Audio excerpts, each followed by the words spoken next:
What if the real apocalypse isn't about zombies, but about what we become to survive? 28 years later doesn't just deliver another outbreak, it flips the entire narrative on its head.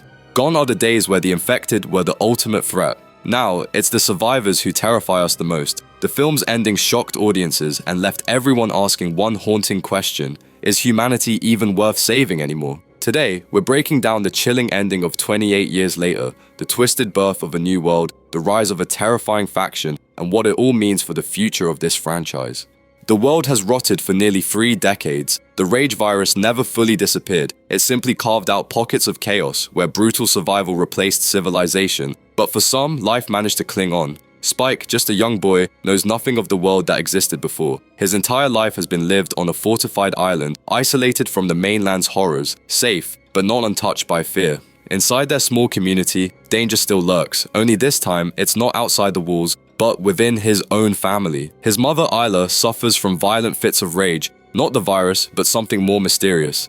Her random nosebleeds hint at something worse. Meanwhile, his father Jamie struggles to hold everything together, or at least pretends to, because when Spike discovers his father's betrayal, cheating while his mother weakens, it plants the first seed, the one that will push Spike toward a desperate, life-altering decision. For Spike, staying on the island isn't an option anymore. His mother's health is spiraling, and his father's betrayal has shattered any sense of safety. But out there on the mainland, rumors circulate, whispers of a doctor who might have the knowledge to save her.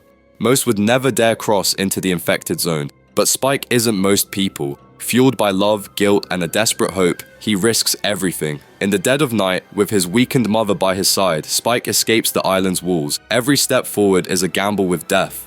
The mainland is crawling with infected, the mindless, raging remnants of a world long lost. But even in this nightmare, life finds strange, unsettling ways to endure. Inside a wrecked train car, Spike stumbles into one of the film's most disturbing moments: a pregnant, infected mother, moments from giving birth. Against all odds, the baby is born normal, uninfected. It's a chilling symbol that even in a world drowning in death, something innocent can still emerge. Without hesitation, Spike takes the newborn with him. Saving this child becomes a second mission, as if fate has placed a new kind of responsibility on his young shoulders. With his mother growing weaker and a fragile newborn in his arms, Spike presses deeper into the infected wasteland. Every corner holds new dangers. Abandoned cities echo with the distant, animalistic screams of the infected. The ground is littered with the remains of those who didn't make it. But there's no turning back. The Rage virus may have destroyed civilization, but it didn't erase humanity's most primal instincts: fear, survival, and desperation. As Spike navigates this decaying world, the infected aren't the only danger. He encounters other survivors, some feral, others paranoid, all shaped by years of violence. In this world, trust can kill you faster than the virus. The tension grows heavier with every mile. Spike clings to hope, driven by the faint promise of finding the mysterious Dr. Kelson, the man whispered about in survivor camps, known for his bizarre methods and strange sanctuaries. Every step closer feels like gambling against death itself. But as Spike will soon learn, not all saviors come without a price. At last, Spike reaches Dr. Kelson, but what he finds is far from the salvation he imagined. Kelson lives alone, surrounded by towering monuments of bone, eerie structures he calls bone temples.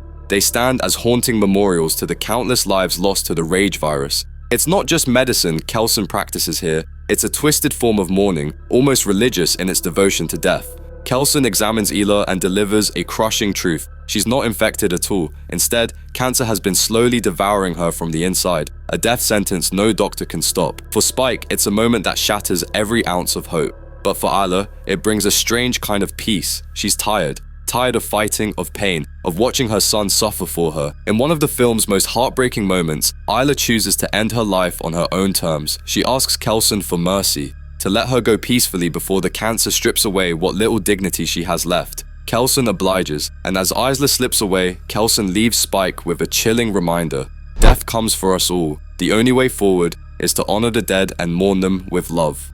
For Spike, love wasn't enough to save her, but grief now becomes his fuel, driving him toward a destiny far darker than he ever expected. After his mother's death, Spike returns to the island, but something inside him has changed forever. The place that once felt like home now feels hollow. The people once familiar now seem distant. He's seen too much. The world outside has stripped away his innocence and left behind a version of himself that no longer belongs here. But even in his grief, Spike knows he has a responsibility. The newborn child, a rare symbol of life untouched by the virus, may be the last piece of hope he can offer his family. He places the baby in his father's care, a silent gesture that says everything. I can't stay, but this child deserves a chance. And so, with nothing left to tie him down, Spike turns his back on the island and ventures alone into the wasteland once more. But this time, it's not about saving someone else. It's about finding something for himself. A new purpose, a new place in a world that feels more dangerous than ever. What Spike doesn't know is that something, or someone, has been waiting for him out there, and soon his path will cross with a force that might change everything. The wasteland is unforgiving, but just when Spike seems doomed to be swallowed by the infected swarm, something unexpected happens. A group of heavily armed survivors appears, cutting down the infected with brutal, almost surgical precision. But it's not just their efficiency that's unsettling, it's their leader, Jimmy. Viewers recognize him from the film's chilling opening. Once a young boy who witnessed the initial outbreak, now a grown man hardened by years of unrelenting violence.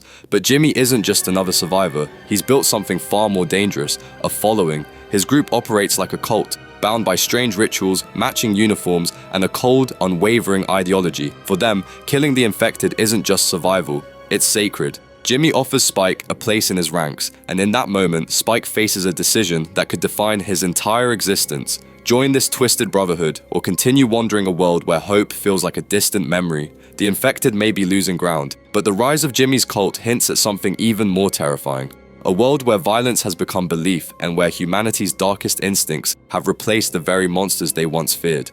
Because sometimes, what grows in the ashes of destruction is far worse than what caused the fall. The ending of 28 years later leaves us with a haunting realization. The real threat isn't the infected anymore. It's what people have become in their absence. Jimmy's cult represents a terrifying evolution of human survival. After nearly 3 decades of living in fear, some survivors have chosen to embrace violence as a way of life, not just to protect themselves, but as a twisted form of purpose. Spike stands at a dangerous crossroads, raised in a world of pain and betrayal. Tempted by Jimmy's promise of belonging, power, and control, he now faces a question that echoes far beyond this single story. When violence is all you've ever known, can you choose anything else? The baby he rescued, innocent, pure, untouched by both the virus and human corruption, symbolizes a fragile hope for a different future, but Spike's decision will shape whether that future is even possible.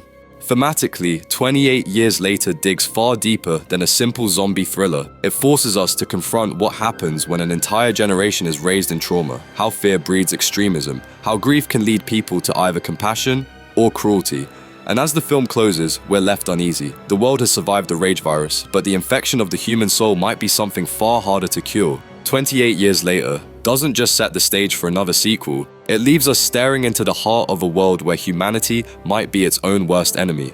The rise of Jimmy's cult shows us that even after surviving monsters, we're still capable of becoming something far more dangerous. And as Spike stands on the edge of that darkness, his choice could determine whether the world rebuilds or falls even deeper into chaos. The next chapter, The Bone Temple, promises to take us even further into this terrifying evolution. And if this ending taught us anything, it's that in a world ruled by fear, the scariest thing isn't what's already happened, it's what comes next. If you found this breakdown as chilling as the movie itself, make sure to smash that like button, subscribe for more deep dives like this, and turn on notifications so you don't miss what's coming next. Trust me, things are only going to get crazier.